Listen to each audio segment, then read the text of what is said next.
Right, right. Hang now.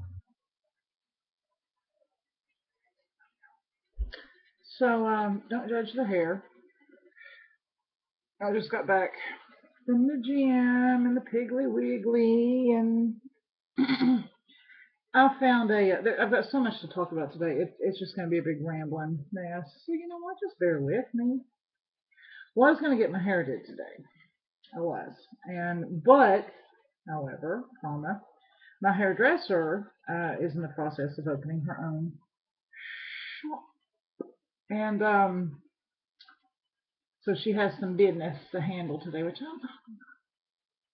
some days I'm like, "Ugh," and then other days I'm like, oh, that's a good length. You know, have you ever done that on the day that you finally decided, hey, I'm gonna get my hair cut? You're like, oh, it looks good today. I'm gonna cut it. I left work, was such a good girl, worked 50 hours, and then I took me a good shower. I'm one of those weirdos. I take a shower before I go to the gym.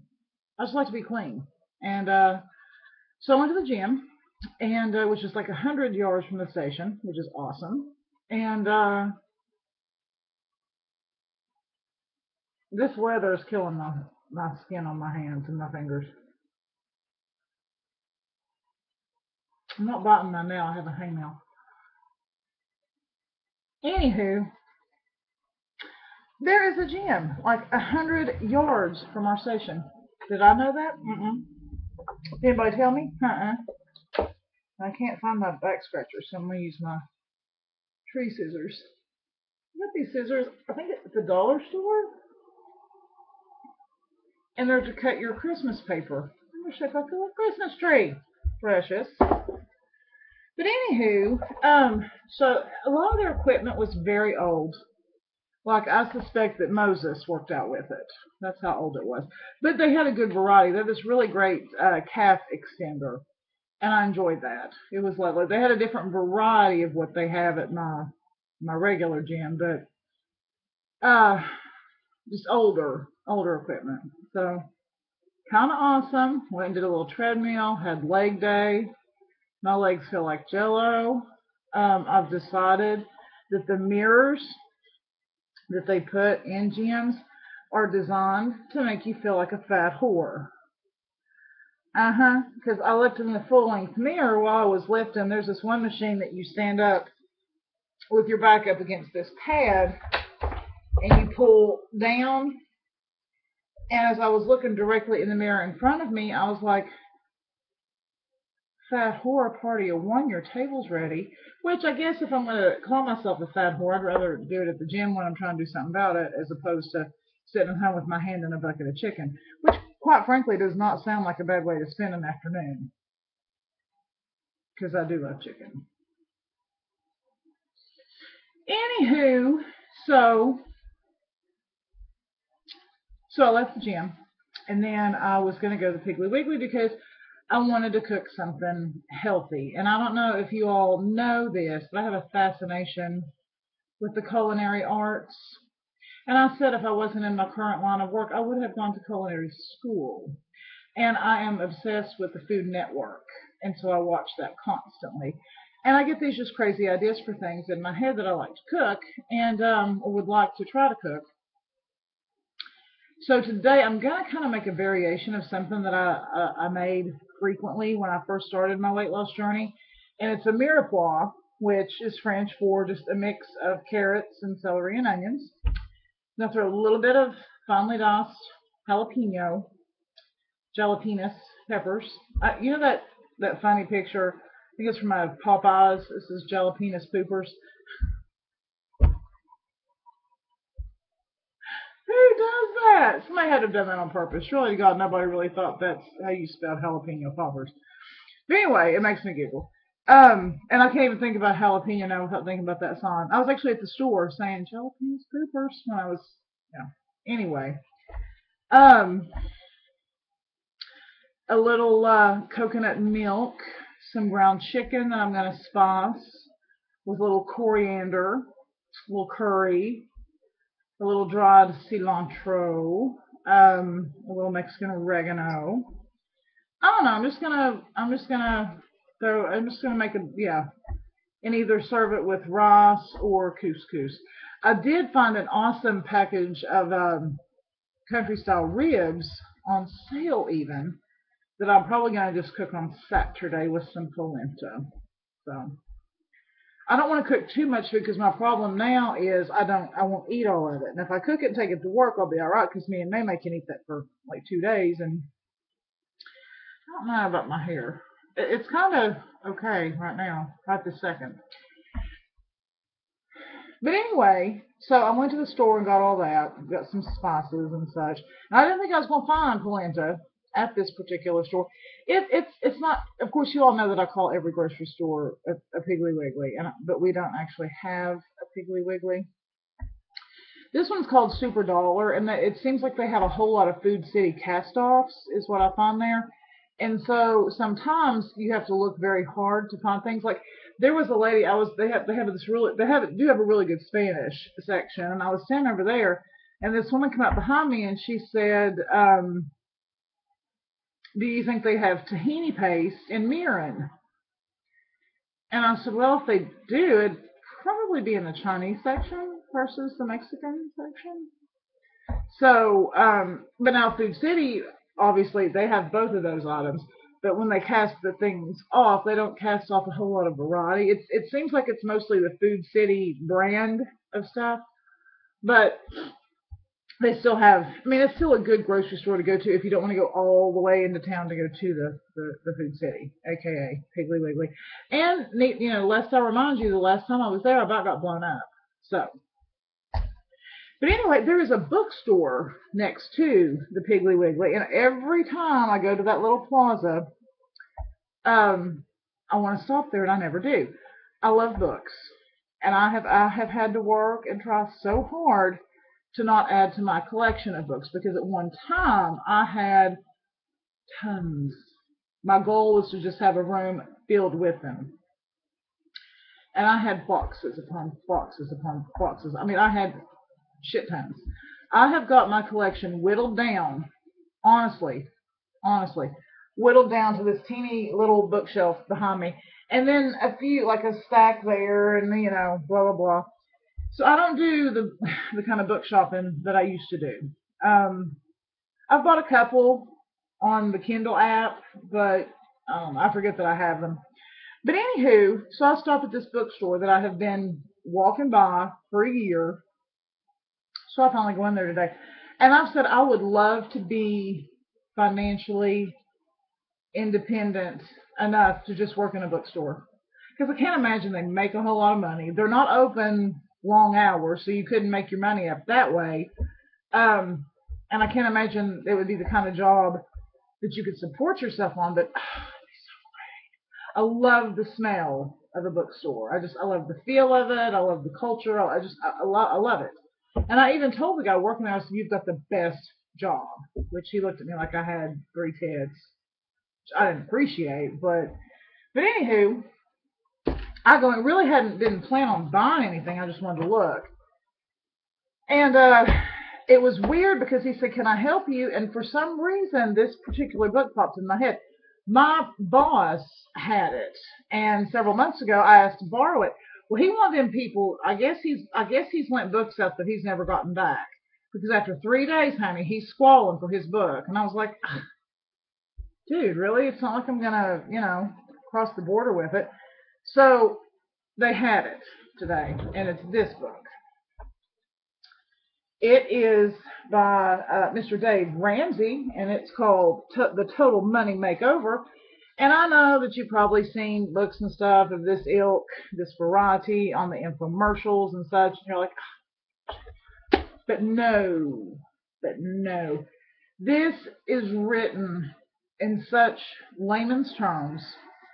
It's so functional. It's so common sense. It's like, why didn't I think of that? It's not gimmicky. It's not, it's not bullshit. I mean, it's really a very common sense approach and a common sense look at your finances. So I was very happy to find that. And then I think Patricia Cornwell had put out a new book, but I had bought one for the Kindle app, My Last Flight, and I can't remember what the name of it was, so I didn't want to duplicate that, so I didn't get that. But I've been trying to find little books to read on the plane, so I picked this up, and I read as a child, a young teenage lady. I read this book. Of course, back then it was red, and it was much thicker. It was a much thicker book, and the cover was actually red. Uh, Read this book a bajillion times as a kid. Loved it. Haven't thought about this book for years, and until I saw it, and I was like, that's awesome. It's called the Read More Bookstore. And just excuse my nails. There's a reason they look the way they do. It's a collection of stories by Stephen King. And you know, people either love or hate this guy. He is a little eclectic and weird, but that is part of his charm. So I enjoyed that. So I'll have that for the plane, and then this. And I think my lady will appreciate this. I'm going to take this with me and let her kind of look at it. I'm not going to give it to her because she'll have to like pry it out of my hands, or she'll have to wait until I move there to read it. I see no point in buying two. But yeah, if you're looking for some financial stability, or at least a guideline, you know, because in this economy, everybody talks about their savings and their future and trying to get ahead, and it's so complicated and overwhelming at times. You know, when you're just trying to live hand to mouth and paycheck to paycheck and just keep a roof over your head, you know, you don't think about savings. Most people are like, savings, hell's bells. I gotta pay my light bill, you know. But this, I can't say enough good. Cannot say enough good about this book. So I wish I had written this book. That's how good I love it. So good book. But anywho, so I did that. Went to the store. The furniture people owed me $16. I paid my account off a few weeks ago, and apparently they owed me $16. So I finally went and collected on that. They tried to sell me something else, and I said, I ain't buying nothing else. Word. So, I come home, put my groceries away, made me some coffee. Now, we're going to talk about coffee. I don't know how many of you have a Keurig. People are either very pro-Keurig or they're anti-Keurig. You don't see a lot of shade of gray Keurig people. They're either awesome or they suck. I think they're awesome, and I'm going to tell you why. It's just me. I can't always finish, you know, a whole pot of coffee quickly. And I'm one of these people. They're like, okay, my mother and my father, God love them, hey, they'll make a pot of coffee and they'll drink that pot of coffee until it's gone. If it takes them 2 hours, 3 hours, I'm kind of a coffee snob in the sense that coffee's flavor changes as it gets colder. And I'm not talking like ice cold. I'm talking about just from the moment that it's brewed and it begins to lose heat, the flavor changes. The flavor profile completely changes. So when you make a pot of coffee, if you're not going to drink it like in 10 minutes, it's not going to be as delicious. That last cup is not going to be, that whole Maxwell House bullshit, good to the last drop bullshit. Because the last cup of coffee from a pot is not nearly as good as the first cup of coffee because the temperature has changed. That's why I love Keurigs so good.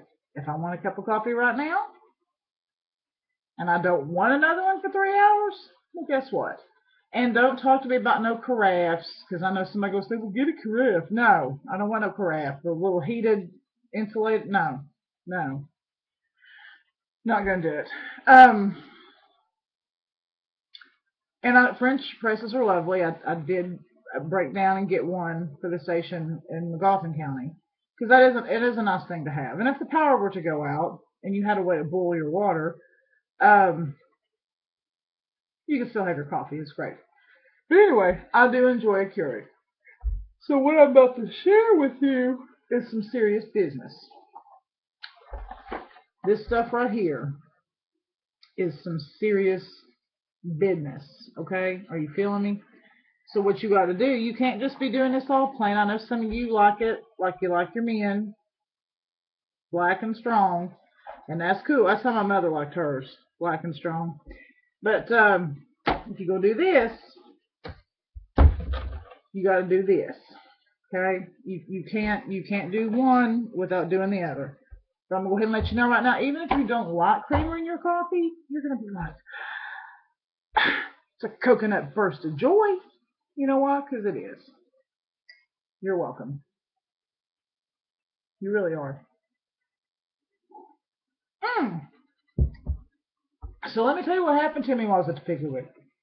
And I already made a post out of this, and if you didn't see it, well, you know what? You're going to hear about it. I, honey, went to the Piggly Wiggly, got my shopping done, and I bring my own grocery bags. I bring my own reusable bags, and I had maybe less than half of a bag full, few items. And as I enter the area to get to the checkout stand, I see these two whores, these two bitches. Honey, one's in this aisle, one's in this aisle. And I'm talking, honey, food stamp Franny and shitbag Mary had enough stuff in them buggies that it was going to take till 2018 to get that shit checked out. Now, behind each one of these women was a guy, an older man. One had a pack of soda, or for the true Kentuckian, a pack of pop. He had a pack of pop. And then old boy in front of me might have some bread, I don't know. But anyway, so I'm just sitting there huffing and puffing and rolling my eyes, and I'm saying this out loud, not crazy loud. I'm like, I can't stand when people do that. Just saying this to nobody, just to myself.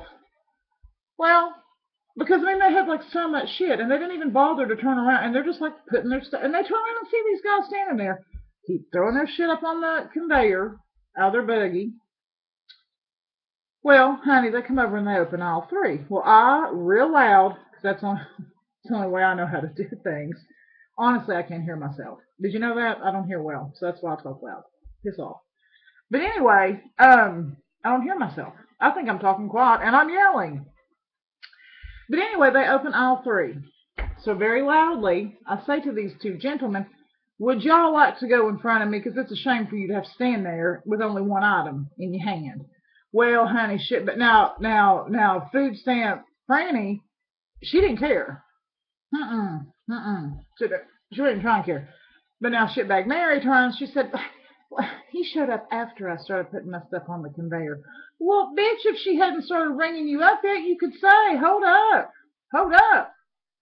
Let old boy get his pack of pop and be on his way. It's just rude. It's rude. I can't stand that.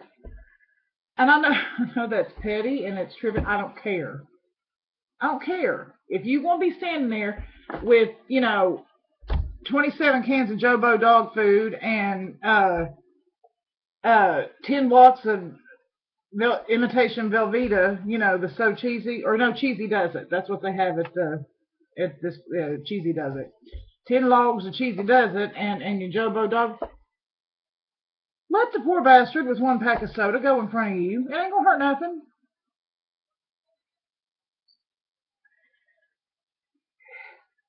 Yeah. So anyway, got my goat.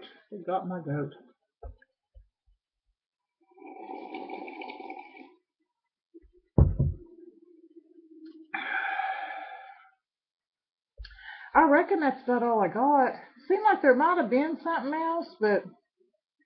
Oh, and I've decided I'm going to go to the gym 3 times a week. Me and May, if you're watching this, we are still going tomorrow evening at 6. Because I have to be at work at 8. So I figure if I get there at 6, I can work out for an hour, and I'll have an hour to get back to work and get cleaned up. But if I do Wednesday evening, and then Saturday morning when I get off work, and then Tuesday morning when I get off work, that's 3 times a week. And I was on the treadmill this morning thinking, if I had been doing this for like the past year, dude, I would be totally at my goal weight and just maintaining right now. But no, I've been a fat whore. And yeah, so here's the thing. We talk about this journey and people get so discouraged, and I get discouraged. I was doing so freaking awesome before I moved, and it just kind of, it's been really hit or miss. And I think sometimes we have to remind ourselves that, you know what, we didn't get fat overnight. We ain't going to get thin overnight. And we're going to fail. We're going to fall flat on our face. Now, the difference is, are you going to pick yourself back up? Or you can continue to lay there and see if somebody hands you a jar of Nutella. Could you reach that down to me? No, get yourself back up. So, and you might have a bajillion starts, but as long as you restart each and every time, you'll get there. I have faith in you. Put down them damn cookies. Drop them. Give me 20. It's a work in progress. Don't get discouraged when you have like a fat day or you feel fat or what. We all do it. We all do it. I feel like a freaking moose right now. I feel freaking huge. But the feeling will pass. You know, do what you can for your body. Try to eat healthy. Be kind to it. Rest it. Exercise it. I don't care if it's 10 minutes a day. Do something. Every teeny tiny little bit counts. I promise. And it's not going to come off overnight, so don't go into it some big expectation, honey, that you're going to come out looking like, you know, Jane Mansfield or some shit after, you know, 2 stalks of celery. It don't work that way. But hang in there, keep your head above water, and I promise you faithfully, it'll pay off. Okay? So, I know what my topic was now. Damn it, but I don't have time. I'll have to make another video later. Lerd. Too much going on.